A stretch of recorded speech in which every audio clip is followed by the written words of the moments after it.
Muy bien, entonces vamos a seguir reflexionando en números, pero esta vez vamos a pensar, ya vimos la posición de Caleb, vimos la posición de la congregación en un sentido, ¿cierto? Eh, Cómo lloraron, cómo murmuraron, pero vamos a mirar cómo su imaginación los lleva a diferentes estados emocionales. Es decir, ellos en el capítulo 14, versículos 1 y 2, murmuraron contra Moisés, lo vimos, ¿cierto? Y empezaban a decir, ojalá hubiéramos muerto en la tierra de Egipto, ojalá hubiéramos muerto en el desierto.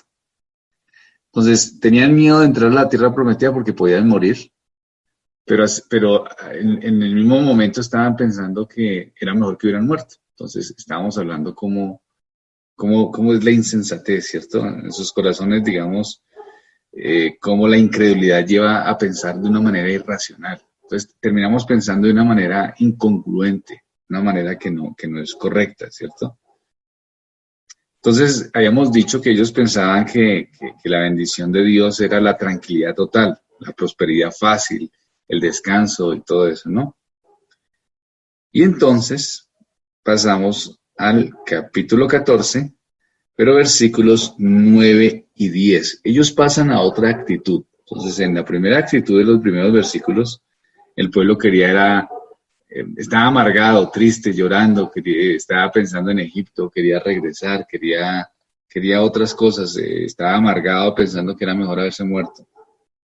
Ahora miremos qué dice versículos 9 y 10, el 14. Por tanto, no seáis rebeldes, entonces está hablando Josué y Caleb, contra Jehová, ni temáis el pueblo que está en tierra, porque nosotros lo comeremos como pan. Su amparo se ha apartado de ellos, y con nosotros está Jehová, no lo temáis. Entonces, esa es la actitud, es la advertencia. Se levantan ellos, Josué Caleb diciendo, no, mire, reaccionen, traten de volver en sí, traten de pensar correctamente, reaccionen que ese no es lo que va a pasar. Dios lo prometió, es fácil. Pero miren cómo reacciona la multitud. De la amargura al llanto pasa la violencia. Versículo 10. Entonces toda la multitud, ¿qué pensaron? Habló de apedrearlos. Entonces, estaban en un momento tristes, angustiados, y en otro momento ya estaban violentos. Ya estaban fuera de sí, ya estaban con rabia, ya estaban con enojo. O sea, en un momento estaba la tristeza, en otro momento estaba el enojo. ¿Sí notan ustedes cómo pueden cambiar las circunstancias de la multitud? La multitud, la masa, cambia. Por eso es que nosotros no tenemos que seguir las masas, no tenemos que seguir las multitudes, porque las multitudes son emocionalmente inestables. En un momento estaban llorando y en otro momento estaban agresivos. En un momento estaban tristes, amargados, y en otro momento querían coger a piedra a Josué y a Caleb, porque les estaban diciendo la verdad. Esa es la situación de las masas, del común, del conjunto, de las mayorías. No es confiable. Si muchas personas dicen una cosa, porque lo digan muchas personas, no es confiable. No es confiable. Eso no es lo que nosotros tenemos que seguir. Entonces, aquí ¿quién salva? El Señor. Toda la multitud habló de apedrearlos, es decir, ni siquiera algunos, sino todos. Pero la gloria de Jehová se mostró en el tabernáculo de reunión a todos los hijos de Israel. Aquí viene la esperanza del Señor, ¿no? Ahora, ¿cuál es la reacción de Moisés? Entonces ya vimos la reacción de Josué y Caleb, primero vimos la reacción de Caleb, después vimos la reacción de la gente, vimos la reacción de Josué y Caleb, y de nuevo la reacción de la gente, los cambios emocionales que tienen las personas cuando hay incredulidad. ¿Sí ven esos cambios tan fuertes? Eso es lo que quiero que apuntemos. En la incredulidad hay cambio emocional constante.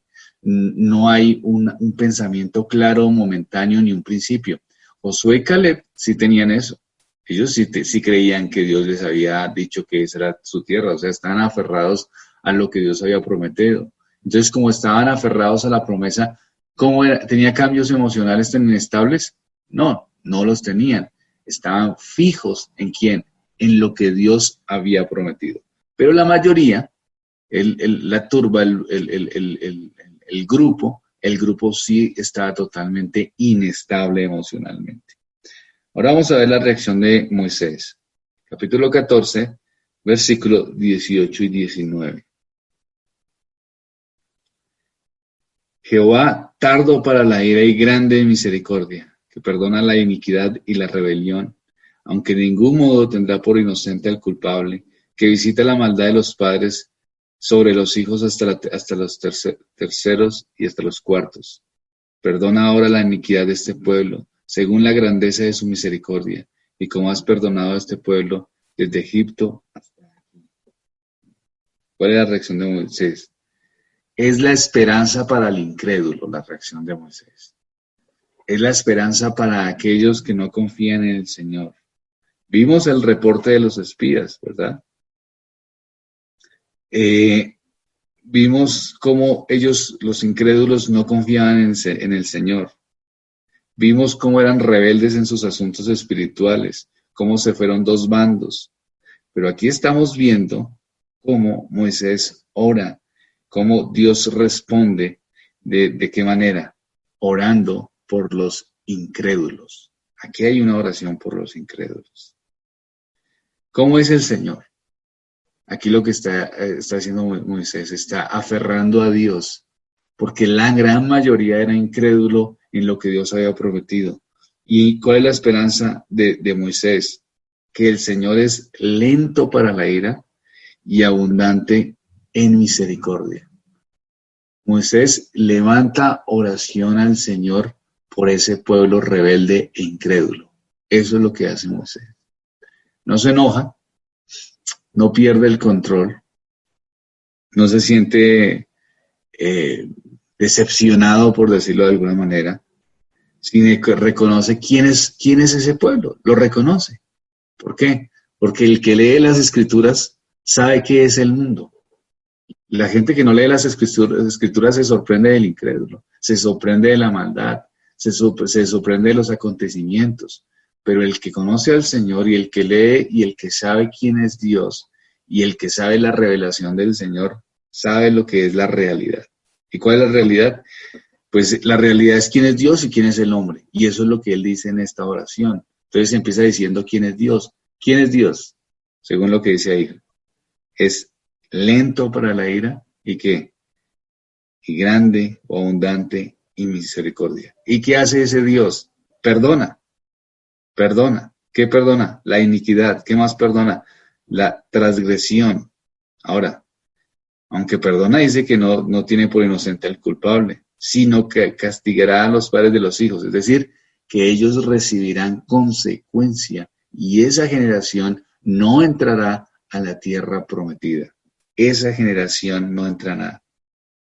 Pero viene Moisés, perdona, te ruego, la iniquidad de este pueblo. ¿A qué se aferra Moisés? A dos cosas. A la realidad. ¿Cuál es la realidad? Que este pueblo es inicuo. Es decir, que este pueblo ha pecado contra Dios. ¿Y a qué más se aferra? Pues a la esperanza de la misericordia de Dios. Dios, tú eres misericordioso. Y como has perdonado a este pueblo desde Egipto hasta aquí, es decir, constantemente, desde que salieron de Egipto, ha sido la rebelión, ha sido la actitud, ha sido el comportamiento, ha sido la incredulidad, y aún en medio de todo el desierto, desde que estaban a punto de salir hasta la llegada a la tierra prometida, todo su comportamiento fue un comportamiento de incredulidad. ¿Y cómo actuó Dios con ese comportamiento? Pues de perdón, de misericordia, de bondad. Y aún un pueblo rebelde fue llevado hasta la tierra prometida. Un pueblo rebelde desde el comienzo fue llevado hasta la tierra prometida. Así actúa Dios. Y Moisés sabe esa realidad y descansa en ella. Ahora, nos aferramos a la misericordia de Dios, ¿verdad? A eso nos aferramos. Y a eso se aferró Moisés. Pero tuvo consecuencias. No entraron, esa generación no entró a la tierra prometida. tuvo que vagar en el desierto. ¿Cuál es el punto acá? Que aunque Dios es misericordioso y bondadoso, las consecuencias están. Y aquí trajo consecuencias la incredulidad. No descanses en las misericordias de Dios para no hacer el bien. Descansa en las misericordias de Dios para hacer el bien. Es decir, como Dios es misericordioso, como Dios es bondadoso, entonces yo me esfuerzo a hacer el bien. No es, como Dios es misericordioso, yo sigo en un comportamiento incrédulo y de rebeldía ante Dios. Esta generación quería comodidad cuando Dios prometió que los iba a sacar de Egipto. Ellos pensaron que era un mundo de comodidad y eso no existe en un mundo caído, no existe. Siempre en este mundo habrá incomodidad, habrá dificultad. ¿Y por qué? Pues porque el mundo es caído. ¿Y por qué más? Porque anhelamos y anhelaremos el reino eterno del Señor más y más en medio de las dificultades. El pueblo recibió consecuencia. Moisés oró por un pueblo incrédulo. Oremos por un pueblo incrédulo. Oremos por los niños. Oremos por los jóvenes que no quieren escuchar la voz de Dios. Muchos de los que de pronto están acá, sus padres les han hablado del Señor, nosotros les hablamos del Señor y quieren seguir viviendo bajo sus sentidos, como estaba viviendo el pueblo de Israel. Y eso va a traer consecuencias. Entonces, ¿qué debemos hacer? Si eres un joven o un niño creyente que está tomando la actitud de Josué y Caleb o de Moisés, ¿qué debes hacer? Orar. Orar por esos jóvenes, por estos niños, por estos amigos que están de pronto siendo rebeldes a la voz de Dios. Orar para que Dios los llame y los atraiga a creer correctamente en el Evangelio. ¿Habrán siempre consecuencias? Claro que sí. Cuando uno no cree en el Señor, cuando no vive de la manera correcta y cuando rechaza las promesas de Dios, traerá consecuencias. ¿Por qué? Porque confiar en nuestros sentidos es la peor manera en que podemos vivir. Alguien dice, pero tenemos que confiar en lo que nosotros sentimos. Nuestros sentidos, dicen las Escrituras, que el corazón es engañoso más que todas las cosas. ¿Quién lo conocerá?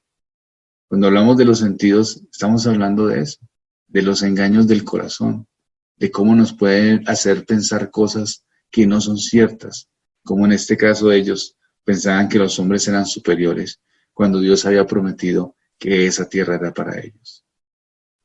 Moisés nos deja la lección. Oremos aferrándonos a la misericordia de Dios. Y dice dos grandes verdades en esta oración. Una, que el hombre es pecador. Dos, que Dios es misericordioso. Aferremos a esas dos grandes verdades para poder seguir en el camino de la fe. Padre, gracias. Has sido bueno, Señor, generoso, misericordioso, bondadoso en todo tiempo. Gracias por lo que nos enseñas a través de este pasaje, Señor, de las Escrituras, de esta narración histórica. Ayúdanos, oh Dios, a tener más y más claro tu Evangelio, para compartirlo, para llevarlo, para vivirlo, para ser guiados, Señor, en él y fortalecernos, Padre Santo, lo que tú has dado. Lo pido en Cristo Jesús. Amén.